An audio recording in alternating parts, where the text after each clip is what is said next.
McQuestion, talking about things that matter with people who care. Production of McQuestion is made possible in part by individual viewers, supporters of the Foundation for Responsible Television, the Hatton W. Sumner's Foundation for the Study of Teaching and Self-Government, the Meadows Foundation serving the people of Dallas, Collin County Business Press, locally relevant, personally profitable, and Sundown Ranch, one sundown at a time.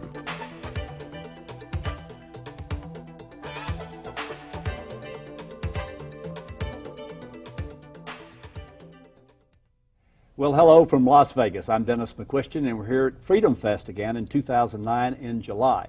And we've been talking about and listening to all kinds of interesting people talking about free market ideas, the credit crisis, and all those things. And I'm joined by two of those people right now. And first is Doug Casey. Doug Casey, Doug, you and I met I don't know how many years ago, but I've sort of followed you around the world as you spend your time in New Zealand, Argentina, the United States, and traveling all over. You're an investor guy, but you've written a lot of investment stuff. You've written all kinds of things.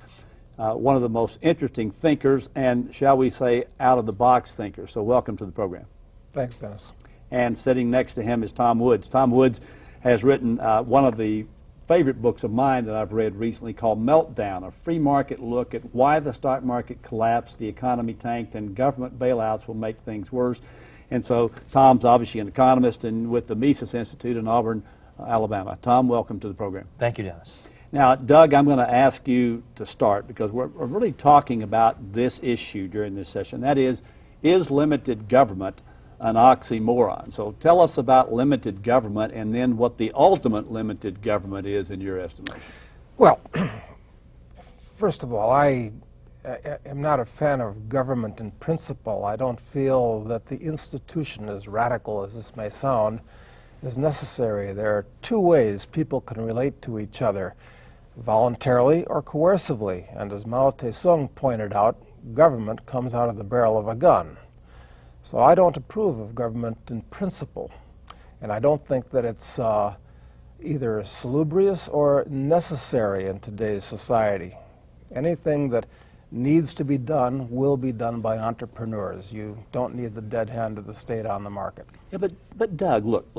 Here's the situation. I mean, you're talking about anarchy, and you're talking about a situation where it would seem to me without government, then it would be whichever private person or private group had the biggest set of private guns, and they could run over anybody else and get what they wanted. Why don't we need government to get in the way of something like that? Well, the situation you just described is exactly what we have with government. The government's got the guns and it's controlling everybody else. Look, in a civil society, government, perhaps you can make an argument, should do three things. Since government is force and coercion, it should protect you from force within its bailiwick, police, protect you from force outside its bailiwick, an army, and supply a court system so you can adjudicate disputes without resorting to force. And if we had a society like that, you could sign off on that. I'd be all right. I could live with it. Unfortunately, those three functions are so important to the running of a civil society, they can't be trusted to the kind of people that inevitably go into government, who tend to be busybodies and power mongers. And always, this is the problem with limited government, is it tends to grow like a cancer over time. And as evidence, I offer you the history of the United States itself. No, I don't think that government, as shocking as this is to say, serves a useful purpose. It's not really necessary. Okay, Tom. Now, you've heard this, shall we say, off-the-wall stuff. Where are you on limited government or anarchy? Well, Dennis, for years I was one of these people. We got to return to what the Founding Fathers thought. We got to get back to the 10th Amendment. We got to return to the Constitution. And, as the years go on and you see that you observe this government and how utterly removed it is from the government we were intended to have, after a while you start wondering, look at all these think tanks sending out direct mail fundraising appeals. We've got to cut wasteful government spending, and nothing ever happens, and it gets bigger and bigger and bigger.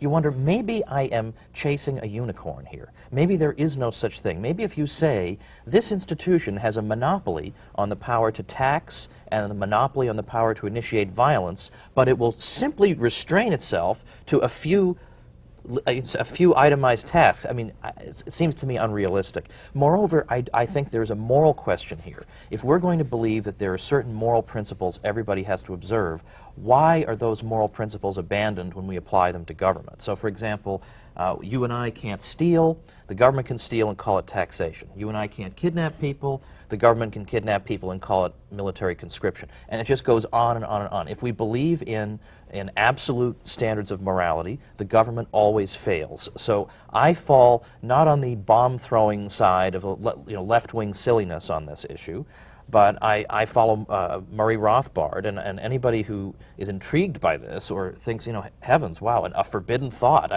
heaven forbid we can't have this on the airwaves, I would recommend going to Google and reading an essay by Rothbard called Anatomy of the State. You'll never look at the world the same way again. Wow. And let me add, you use the term anarchy, which I'm very comfortable with, but most people say horrors. We can't have anarchy. That means chaos. And I would say no, anarchy is actually the opposite of chaos. What we have today in society is a type of controlled chaos, if you would. And an anarchist doesn't mean a guy running around with a black cape with a little round bomb looking to destroy things. Sure, you have violent anarchists, just like you have violent dentists, violent Christians, violent shoe salesmen.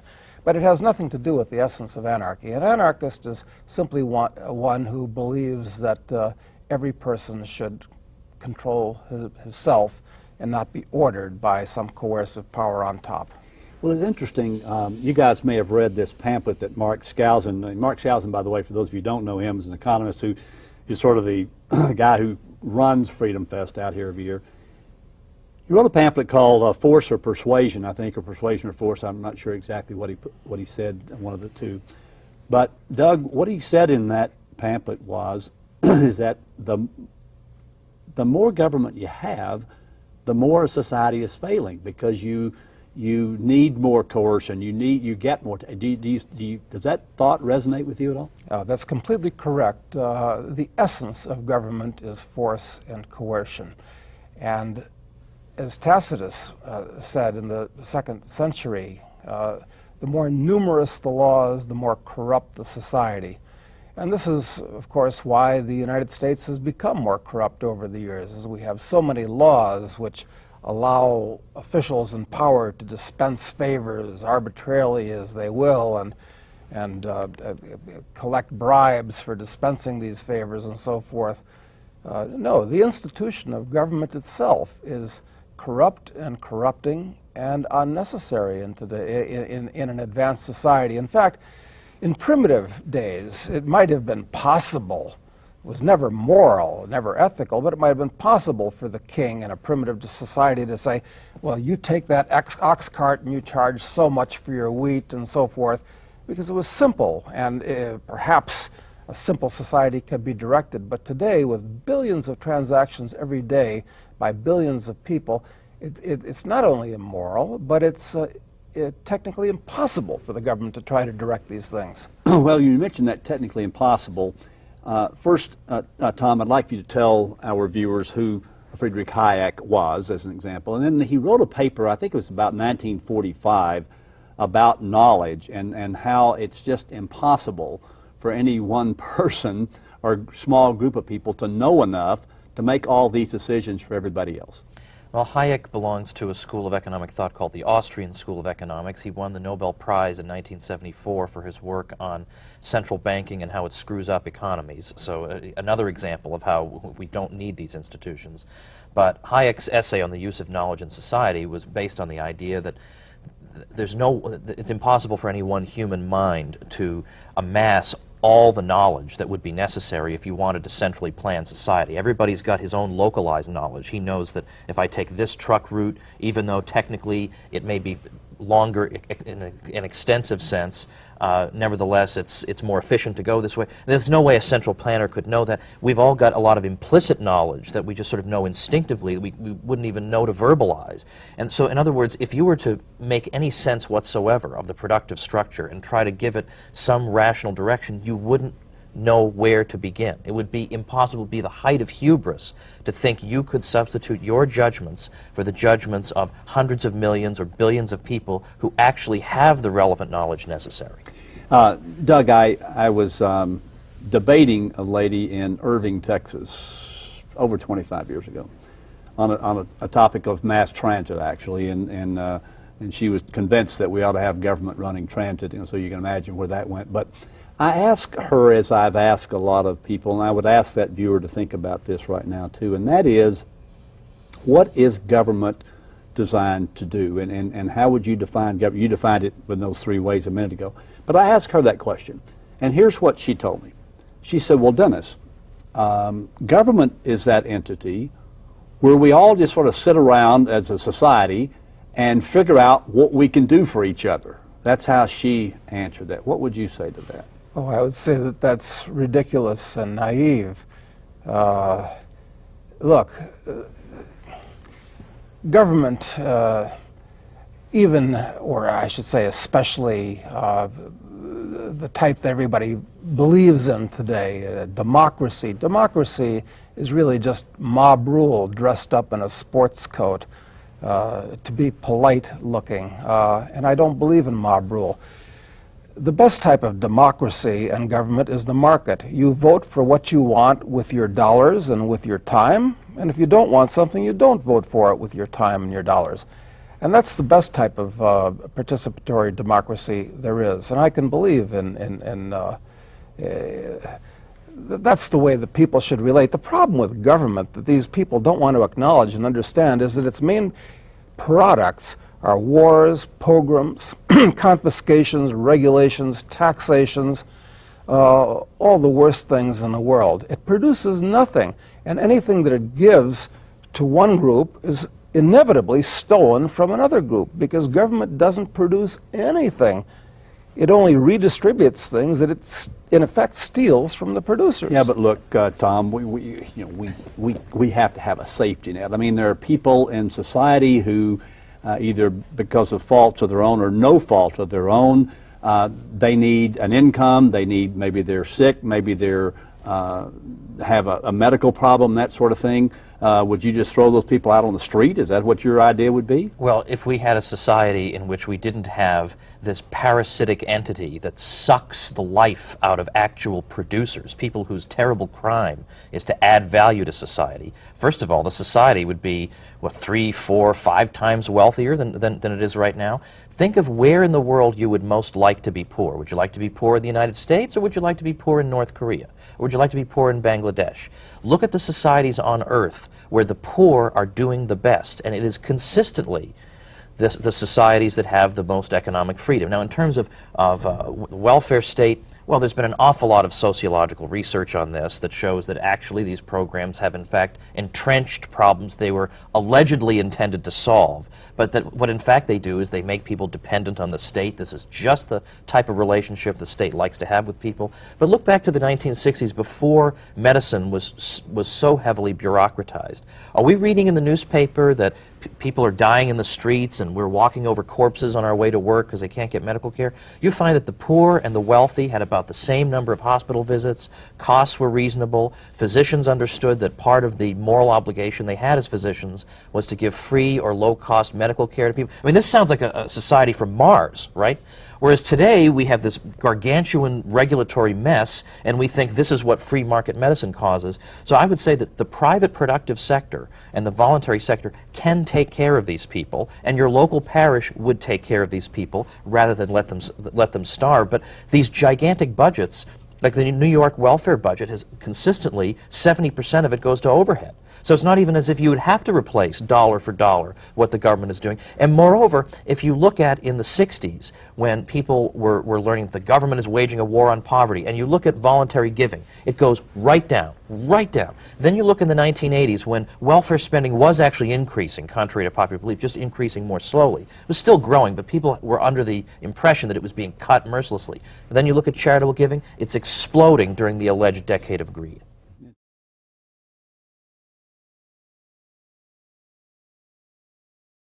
Interesting. Now, Doug, I would imagine, he mentioned the health care issue, as it relates to government, this idea that Obama is floating now about totally changing the health care system. I was briefed by his top economist for the Society of International Business Fellows when I was in D.C. 60 days ago. And here's what the economist told us. He said, first of all, we're going to make health insurance available to all the 45 or 48 million who are uninsured. Secondly, we're going to increase the quality of health care. And third, we're going to lower its cost. What are the chances of those three things happening? Slim and none, and Slim's out of town. No, it's not going to happen. Look, it used to be that people treated paying somebody to take care of their body much the way they'd treat them to take care of their car. You put some money aside so in case your body breaks, just like you put some money aside in case your car breaks. And that's the way it ought to be. I don't think that there wasn't medical insurance actually before World War II, and medical insurance wasn't needed because the costs were lower. No, the whole system has got to be washed away and changed at this point. And the government doing what it's trying to do now under Obama, it's only going to have the effect of cementing the poor people to the bottom of society by making them ever more reliant on the government and therefore less reliant on themselves. And it's going to put even more mandarins in charge of the national government, generally rich people who are going to pay off their rich friends. So you're going to have increasingly in the United States an upper class and a lower class, and the middle class, which is what made this country great, is going to increasingly disappear in the years to come. This is why I've said for some time that we shouldn't even call this political entity we live in America. America was a wonderful idea. It was a fantastic idea. But America's gone. It's disappeared. It's been replaced by the United States, which is just another of 200 political entities which cover the face of the earth like a skin disease at this point. I'm glad you don't have a strong opinion about it, Doug. Now Tom, you mentioned a Nobel Prize one. I'm going to mention another one. Jim Buchanan, who won the Nobel Prize, I don't remember, sometime in the 90s, as I recall, wrote an article not too many years ago about the idea of dependency, a mindset. And so I guess my question is this.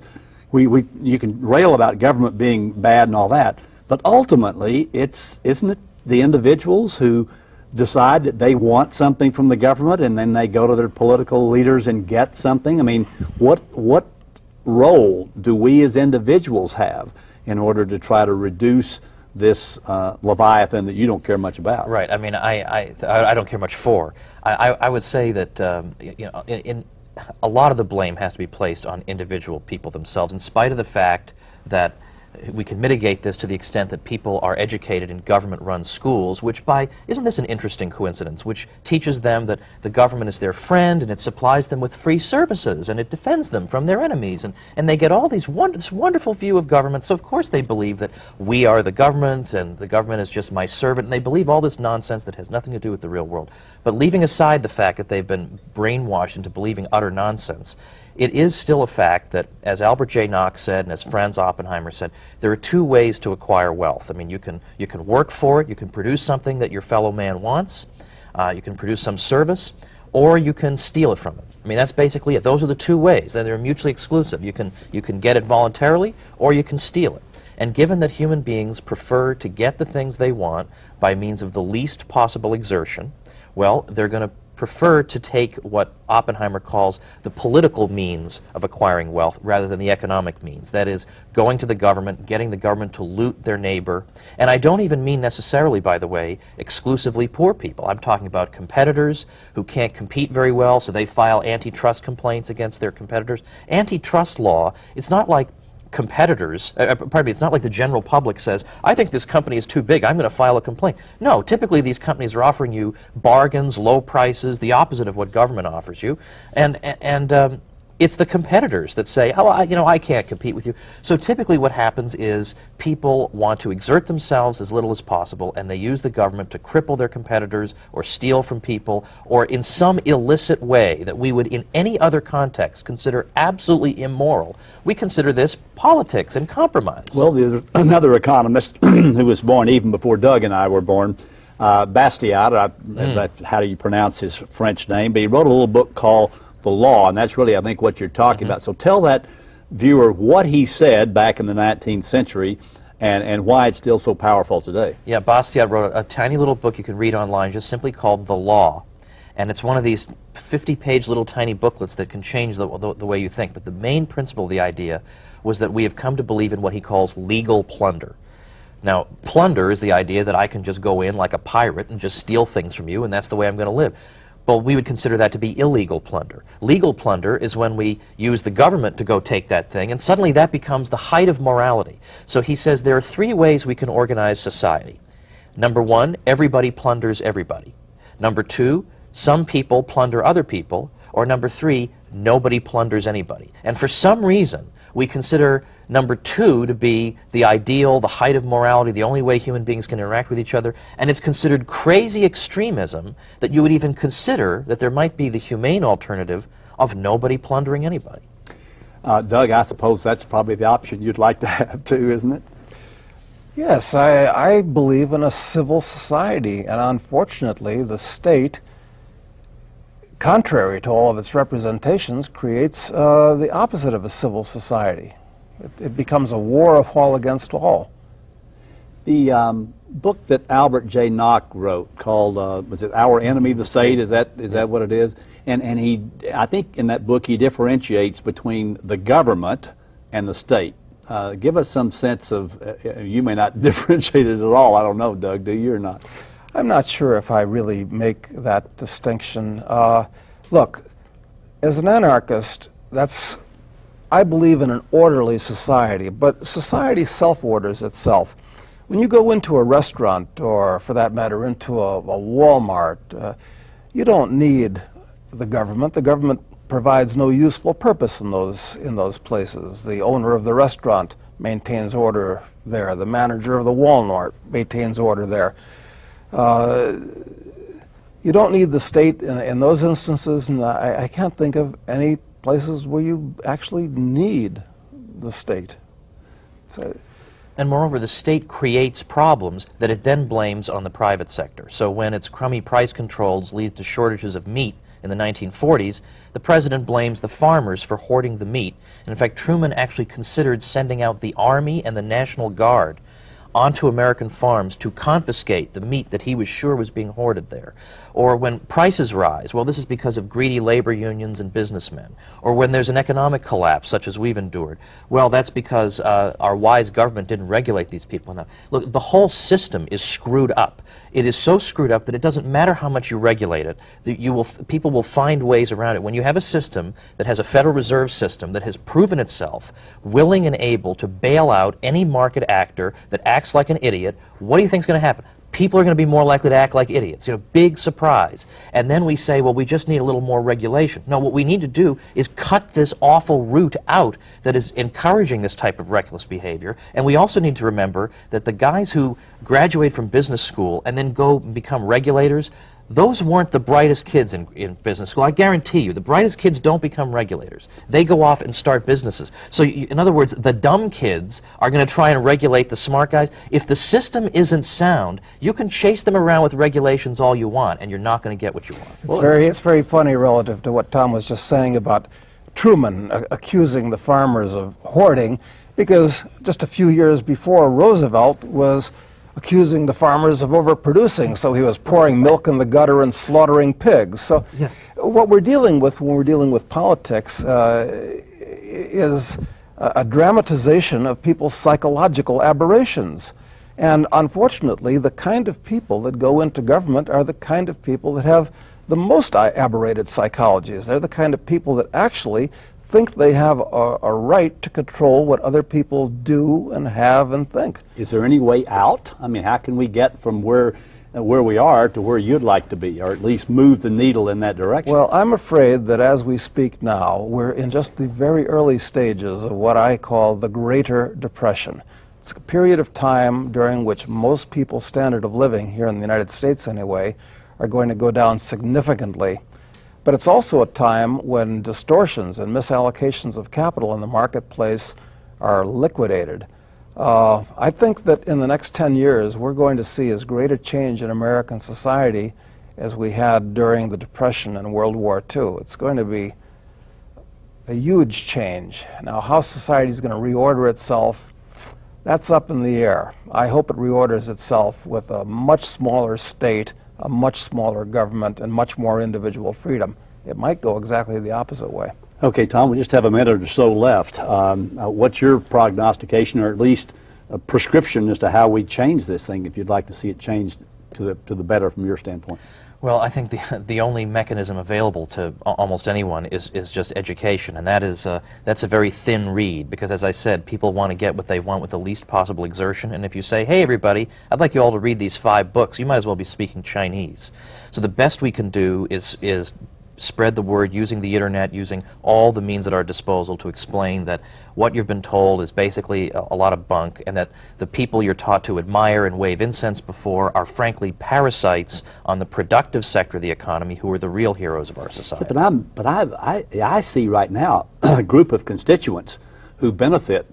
I mean, there's a huge percentage of this country, if we're old, we got Social Security, if we're on Medicare, and that sort of thing. How do you get around that?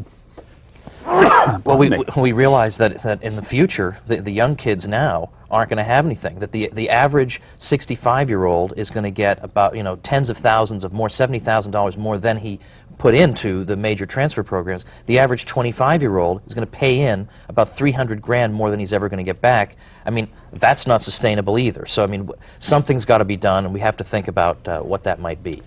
Last 15 seconds, Doug, are yours.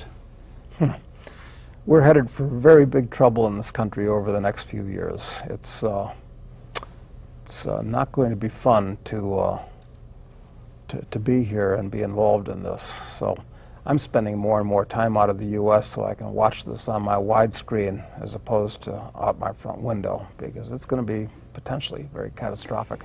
Well, that's not a pretty picture. Read Tom Woods' book here called Meltdown. That'd be a good thing for you to do. Go online to Doug Casey. You'll find him all over the internet. Some of the stuff may even be true about what you read about Doug Casey. Doug, we appreciate your being here. Tom, we appreciate your being here too.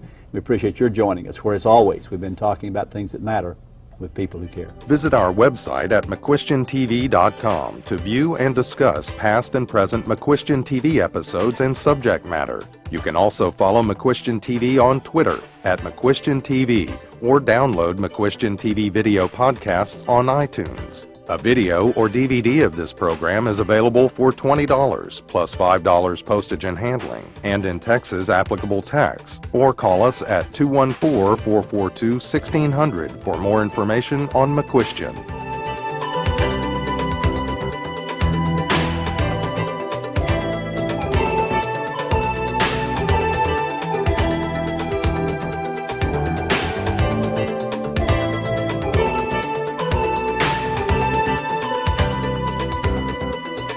Production of McQuestion is made possible in part by individual viewers, supporters of the Foundation for Responsible Television, the Hatton W. Sumner's Foundation for the Study of Teaching and Self-Government, the Meadows Foundation serving the people of Dallas, Collin County Business Press, locally relevant, personally profitable, and Sundown Ranch, one sundown at a time.